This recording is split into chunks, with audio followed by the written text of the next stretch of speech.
Hi friends, I am your Akash sir and you are watching Nostrum English Institute. Today I am going to explain modal verb and our modal is can. तो can शुरू करने से पहले मैं आपको कुछ बताना चाहता हूं, जैसे कि अगर आपने ये मॉडल ध्यान से पढ़ा, आपने इस मॉडल को समझ लिया, आज की क्लास को अगर आपने ध्यान से देखा, ध्यान से सीखा आपने इसको, तो फिर आप कोई भी मॉडल के सेंटेंसेस या आप टेंस को बड़े आसानी से सीख सकते हैं। ठीक है, इसमें मैं आपको जो सेंटेंस होता है वो कितने तरीके से बनाया जाता है, कितनी उसकी फॉर्मेशंस होती हैं, वो मैं आपको इस वीडियो में समझाऊंगा। ठीक है, तो सबसे पहले हम लोग देखते हैं कैन। तो कैन को पढ़ने से पहले मैं आपसे एक चीज़ पूछना चाहता हूँ कि एक सेंटेंस को हम लोग कितने तरीके से बना सकते हैं, एक सेंटेंस को कितने तरीके से बनाया जा सकता है। तो आंसर है 6 टाइप से। एक सेंटेंस को हम लोग 6 टाइप्स से बना सकते हैं। ठीक है, तो उसको समझने के लिए हम लोग कैन पढ़ेंगे और कैन पढ़ने के बाद आपको फॉर्मेशन को पूरा याद करना है और उसको अच्छे से समझना है। उसके बाद आप कोई भी मॉडल का सेंटेंस या कोई भी टेंस आप अच्छे से बना सकते हैं। तो हम लोग पहले पढ़ते हैं कैन। कैन है क्या? कैन एक मॉडल वर्ब है। कैन क्या है? कैन एक मॉडल वर्ब है और मॉडल वर्ब के साथ वर्ब की फर्स्ट फॉर्म आती है। ठीक है, मॉडल वर्ब के साथ वर्ब की फर्स्ट फॉर्म आती है। फर्स्ट फॉर्म क्या होता है? जो स्पेलिंग होती है सेम वही आती है। जैसे जाना है, जाना की स्पेलिंग होती है हमारी गो, तो गो ही हमारी फर्स्ट फॉर्म है, V1 है, V1 वर्ब की फर्स्ट फॉर्म है। कैन का हिंदी मीनिंग क्या होता है? कैन का जो हिंदी मीनिंग होता है वो होता है सकता है, सकती है या फिर सकते हैं। कैन का हिंदी मीनिंग होता है सकता है, सकती है या फिर सकते हैं। ठीक है, तो अब हम लोग इसको बनाना सीखते हैं। कैन का हिंदी मीनिंग क्या होता है? सकता है, सकती है और सकते हैं।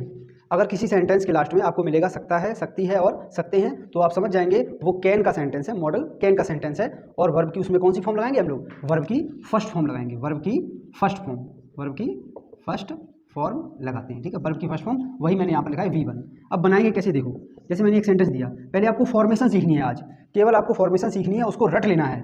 ठीक है, तो पहला सेंटेंस जैसे मैंने दिया, वह तैर सकता है। मैंने दिया वह तैर सकता है, वह तैर सकता है। तो जब भी कोई सेंटेंस आपको मिलेगा तो आपको पहले पहचानना है। पहचान कहाँ से करेंगे आप? जिसके लास्ट में ये लिखा है। तो आपने देखा लास्ट में लिखा हुआ है सकता है, तो सकता है आप समझ गए सेंटेंस किसका है? कैन का है। ठीक है, तो बनाएंगे कैसे इसको? सबसे पहले जो लिखा है, पहले क्या लिखा है? वह, इसकी स्पेलिंग पहले आएगी ही। ठीक, फिर जिसका सेंटेंस है, सेंटेंस किसका था? कैन का, तो अब आ जाएगा कैन, ही कैन। और तैर, तैर मतलब तैरना, तैरना की स्पेलिंग होती है स्विम।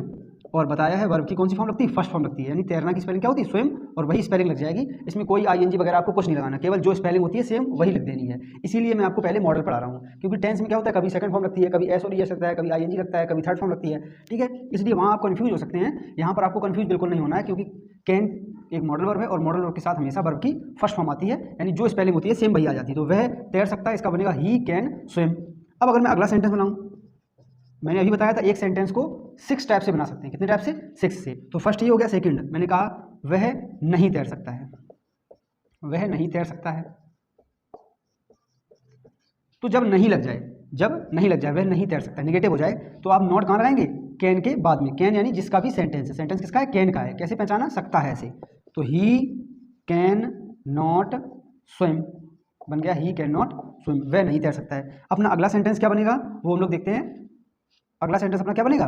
देख रहे हैं, तीसरा हमारा बनेगा क्या वह तैर सकता है। देखो उसी सेंटेंस को मैं बना रहा हूँ 6 टाइप से, क्या वह तैर सकता है। तो अब इसमें क्या आ गया? यानी क्वेश्चन पूछ रहा है, तो ये हमारा हो गया इंटरोगेटिव, तो लगेगा कौन सा साइन? Question mark. अब क्या वह तैर सकता है, जब भी क्या, क्या वर्ड किसी सेंटेंस के पहले लिखा होता है तो उसमें इस क्या की स्पेलिंग नहीं आएगी। वैसे तो क्या की स्पेलिंग होती है वॉट, लेकिन इसमें वॉट नहीं आएगा, वॉट वर्ड का यूज नहीं किया जाएगा। जब भी क्या पहले लिखा होता है तो जिसका भी सेंटेंस होता है, सेंटेंस किसका है? सकता है, यानी कैन का, तो जिसका सेंटेंस होता है उसकी स्पेलिंग सबसे पहले आती है कैन। क्या आ गया सबसे पहले? कैन, फिर वह की स्पेलिंग यानी ही, कैन ही, और तैरना की स्विम, कैन ही स्विम, ये बन जाएगा क्या वह तैर सकता है। अब इसके बाद अगला बनेगा क्या वह नहीं तैर सकता है, क्या वह नहीं तैर सकता है। ठीक है, तो जब क्या वह नहीं तैर सकता है, यानी क्या वाला भी सेंटेंस है और उसमें नहीं भी लगा है, तो आप याद रखेंगे जब भी कोई इंटेरोगेटिव सेंटेंस हो, यानी क्वेश्चन वाला कोई सेंटेंस हो, तो जब और उसमें नोट लगाना हो, जब भी कोई क्वेश्चन वाला सेंटेंस हो और उसमें अगर आपको नोट लगाना है तो आप नोट हमेशा सब्जेक्ट के बाद लगाएंगे। अब सब्जेक्ट क्या होता है? जिसके बारे में सेंटेंस में बात होती है उसे सब्जेक्ट कहते हैं। तो इसमें किसके बारे में बात हो रही है? ही के बारे में बात हो रही है, तो आप नोट कहाँ लगाएंगे? आप लिखेंगे कैन, क्योंकि क्या पहले है तो कैन, फिर ही, फिर नॉट और swim, can he not swim, इस तरीके से आप बना देंगे। ठीक है, ये हो गया अपना फोर्थ। अब इसके बाद हम लोग दो और देखते हैं, फिफ्थ और अगला बनेगा वह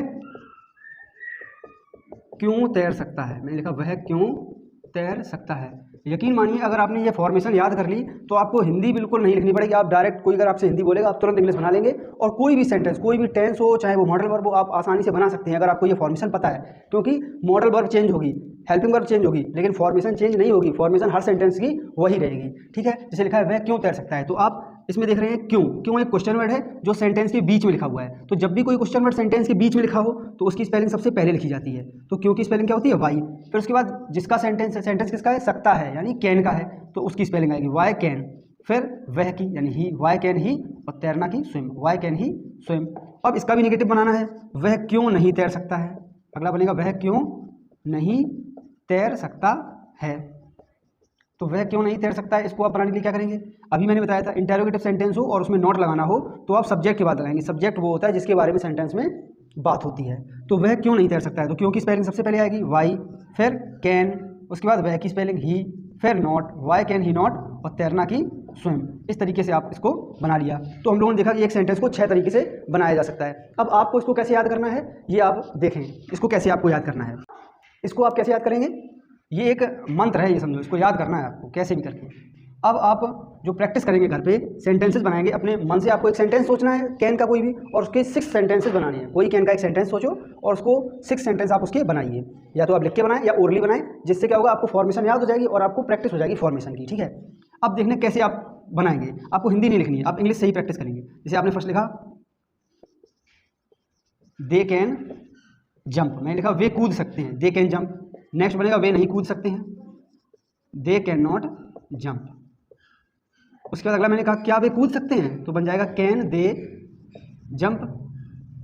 अगला क्या वे नहीं कूद सकते हैं, तो कैन दे नॉट जंप। अगला है वे क्यों कूद सकते हैं, तो हो जाएगा why can they jump. Next है वे क्यों नहीं कूद सकते हैं, तो हो जाएगा why can they not jump. इस तरीके से आपको ये फॉर्मेशन याद करनी है पूरी। एक बनता है पॉजिटिव, एक नेगेटिव, और 4 सेंटेंस, जो 4 सेंटेंस बनते हैं वो बनते हैं इंटेरोगेटिव। इस प्रकार से एक सेंटेंस को 6 टाइप से बनाया जा सकता है। तो मैंने आपको पहली मॉडल पढ़ाई कैन। अब इसको अगर आप फॉर्मेशन को याद कर लेते हैं तो फ़ायदा क्या होगा वो देखिए। अगर आपने कैन को याद कर लिया तो आपको फ़ायदा क्या होगा। जैसे अभी यहाँ था कैन, अब अगली मॉडल मैंने मान लो आपको अभी पढ़ा नहीं रहा हूँ, वो मैं बताऊँगा आपको। जैसे मैंने अगली मॉडल आपको मान लो मे पढ़ाई, ठीक है, मे मॉडल पढ़ाई, तो चेंज क्या होगा केवल। अभी यहाँ पर है दे कैन जंप, वे कूद सकते हैं। मैंने कहा वे शायद कूद सकते हैं, मे का मीनिंग होता है वो शायद होता है, पॉसिबिलिटी के लिए आता है मे, ठीक है। आप टेंशन मत लीजिए, इसको मैं अलग सेपरेट वीडियो में इसको कवर करूँगा। तो मे का मीनिंग जो होता है वो पॉसिबिलिटी के लिए आता है, शायद के लिए। तो यही सेंटेंस रहेगा, जैसे यही मैंने लिया सेंटेंस, सेम यही सेंटेंस है।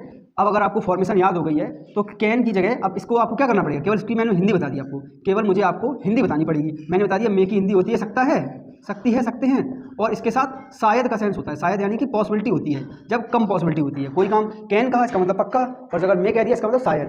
तो जब पॉसिबिलिटी होती है तो मे आता है। तो कुछ नहीं आपको चेंज करना, केवल क्या फॉर्मेशन वही है, केवल कैन की जगह मे आ जाएगा। अभी था दे कैन जंप, हो जाएगा they may jump, they may not jump, ठीक है। इस तरीके से आप जहाँ जहाँ कैन है वहाँ मे हो जाएगा। अगर मैंने आपको शुड पढ़ाया तो जहाँ जहाँ कैन है वहाँ क्या हो जाएगा, शुड हो जाएगा, सब जगह शुड हो जाएगा बस। और कुछ चेंज नहीं होगा, केवल आप शुड करते जाएंगे, बाकी चेंज कुछ नहीं होगा। इसमें भी शुड हो जाएगा, ठीक है।